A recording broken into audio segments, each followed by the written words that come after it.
সম্মানিত ভাই এবং বোনেরা, আসসালামু আলাইকুম। আশা করি আপনারা সবাই ভালো আছেন। প্রতিদিনের মতো আজকে ব্রয়লার এবং সোনালী মুরগির বাচ্চার পাইকারি রেটটা আপনাদেরকে জানিয়ে দেবো। অবশ্যই আপনারা কে কত টাকা পিস ব্রয়লার এবং সোনালী মুরগির বাচ্চাটা নিয়েছেন অবশ্যই আমাদেরকে কমেন্টের মাধ্যমে জানিয়ে দেবেন।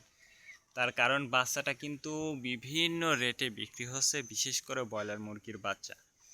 আর ব্রয়লার মুরগির বাচ্চাটা নেওয়ার ক্ষেত্রে অবশ্যই আপনারা তিনটা বিষয় দেখবেন: বাচ্চার রেট, বাচ্চার ডেট, বাচ্চার গ্রেড।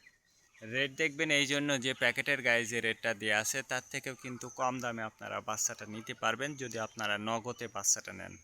তারপরে দেখবেন ডেট। ডেট দেখবেন এই জন্য যে আজকের বাচ্চা কালকে বিক্রি হচ্ছে, এরকম বাচ্চার দামটা কিন্তু সবসময় কম। তারপরে দেখবেন গ্রেড। গ্রেড দেখবেন এই জন্য যে বি গ্রেড, সি গ্রেড বাচ্চার দামটা কিন্তু সবসময় কম হয়ে থাকে। আর সর্বোচ্চ চেষ্টা করবেন যে খুচরা লেভেলে বাচ্চাটা নেওয়ার জন্য। যদি আপনারা খুচরা লেভেলে বাচ্চাটা নেন সেক্ষেত্রে কিন্তু অনেক কম দামে আপনারা বাচ্চাটা নিতে পারবেন। আর যদি বাকিতে আপনারা বাচ্চাটা নেন, ডিলার যে রেট বলবে ওই রেটেই কিন্তু আপনাদেরকে বাচ্চাটা নিতে হবে। এই জন্য আপনারা যাচাই বাছাই করে তারপর আপনারা বাচ্চাটা নেবেন। আজকে নারিশ কোম্পানির ব্রয়লার বাচ্চা বিক্রি হচ্ছে 35 থেকে 40 টাকা। কাজী কোম্পানি ব্রয়লার বাচ্চা বিক্রি হচ্ছে 35 থেকে 38 টাকা। আতাপ কোম্পানি ব্রয়লার বাচ্চা বিক্রি হচ্ছে 35 থেকে 39 টাকা। নাহার কোম্পানি ব্রয়লার বাচ্চা বিক্রি হচ্ছে 35 থেকে 38 টাকা।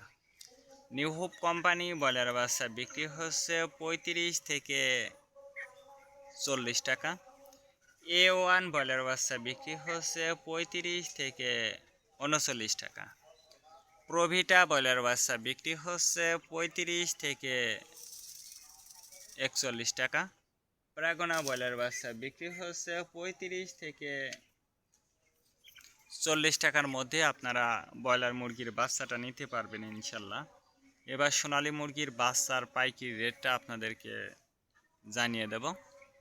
সোনালী নর্মাল বিক্রি হচ্ছে 32 টাকা। সোনালী ক্লাসিক 34, সোনালী হাইব্রিড 36, সোনালী সুপার হাইব্রিড 38 টাকার মধ্যে আপনারা সোনালী মুরগির বাচ্চাটা নিতে পারবেন। লোকাল থেকে কিন্তু বাচ্চাটা নিলে অ্যাভেলেবেল বাচ্চা আছে, অবশ্যই আপনারা কম দামে সে জায়গা থেকে নিতে পারবেন যদি আপনি নগদে বাচ্চা নেন ইনশাল্লাহ।